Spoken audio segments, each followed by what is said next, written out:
तो ये 3 फाइल्स जिनका मैंने जिक्र किया, sip.conf, extensions.conf और iex.conf। इनमें sip.conf जो है उसके अंदर हम सिप यूज़र्स डिफ़ाइन करते हैं, सिप के पीयर्स, फ्रेंड्स और यूज़र्स ये हम डिफ़ाइन करते हैं। और इसी तरह IEX के अंदर हम IEX के यूज़र्स डिफ़ाइन करते हैं जो IEX से कम्युनिकेट कर रहे होते हैं हमारे पास। और extensions.conf जो है वो बेसिकली डायल प्लान है, या इसको एस्ट्रिस्क का हार्ट भी कहा जाता है। ये इसलिए क्योंकि इसकी बेस पे सारा फंक्शन परफॉर्म हो रहा होता है। फॉर एग्जांपल extensions.conf में अगर मैंने डिफ़ाइन किया हुआ है कि 1 2 3 जब भी एस्ट्रिस्क को मिले शुरू में तो वो मेरे एक्सटेंशन पे रिंग कर दें, तो इसके लिए एस्ट्रिस्क को हम डायल प्लान हो गया ये हमारा, तो ये हम डिफ़ाइन करेंगे extensions.conf के अंदर। और सिर्फ यूज़र्स जो होते हैं उनके लिए हम कंटेक्स्ट बना देते हैं। फॉर एग्ज़ाम्पल एक मेरा सिर्फ यूज़र है, मैं उसको चाहता हूँ कि उसके लिए जो भी कॉल्स हों, उसकी जो भी कॉल्स हों वो मेरे पास कुछ उनके ख़ास ऑपरेशन हो और उनकी सेविंग हो जाए, एंट्रीज़ बन जाएं, या फिर उनको मैं चाह रहा हूँ कि वो आउटगोइंग ना कर सकें, पर्टिकुलर कॉल्स कर सकें, तो हम उनका अलग कंटेक्स्ट बना देते हैं और सिर्फ वो उसी कंटेक्स्ट के थ्रू बात कर सकता है, मतलब आउटगोइंग कॉल्स कर सकता है या इनकमिंग कॉल्स उसको मिल सकती हैं उसी कंटेक्स्ट के थ्रू। तो कंटेक्स्ट इज़ इक्वल टू जो भी कंटेक्स्ट का नेम होगा वो हम सिर्फ कॉन्फ में डिफ़ाइन कर देंगे, और उसी नाम से हम extensions.conf के अंदर एक कंटेक्स्ट बना देंगे कि उसके लिए हम क्या क्या चीज़ें अलाउ कर रहे हैं।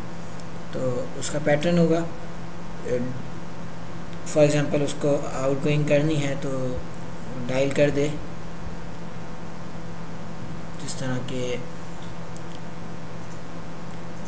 US नंबर हम उसको अलाउ कर रहे हैं तो वो US नंबर हमने डाल दिया, और उसको हमने आउटगोइंग ट्रंक बता दिया कि आपने इस ट्रंक के थ्रू डायल करना है या सिप के थ्रू डायल करना है, तो उसको डिफ़ाइन कर दिया। अगर हम ब्लॉक करना चाहते हैं तो ब्लॉक कर सकते हैं। ये था कमांड्स, कॉन्फ़िगरेशन फाइल्स का कुछ डिस्क्रिप्शन जो कि मेन कॉन्फ़िगरेशन फाइल्स थी।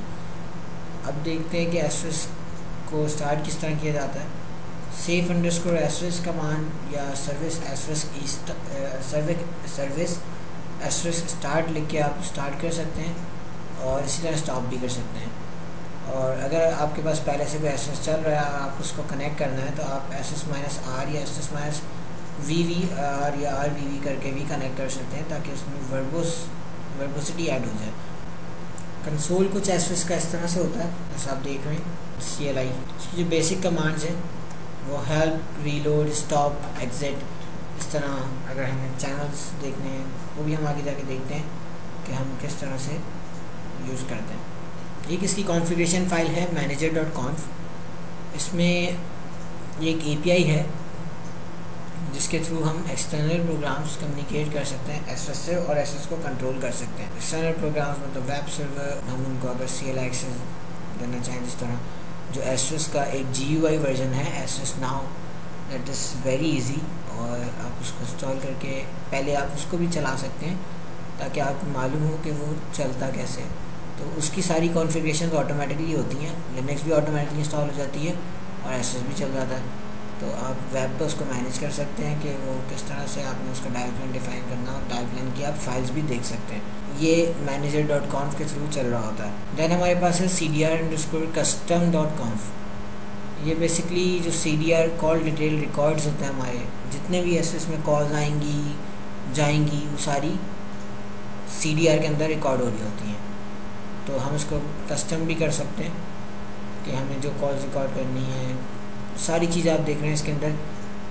सोर्स क्या था, डेस्टिनेशन, चैनल कौन सा था, सिप था, IEX था, PSTN था, डिस्पोजिशन, आंसर हुई कॉल, कैंसिल हो गई, हैंगअप हुआ, क्या हुआ, यूनिक ID, इस तरह सारी चीज़ें हमारे पास इंफॉर्मेशन CDR के अंदर मौजूद होती है।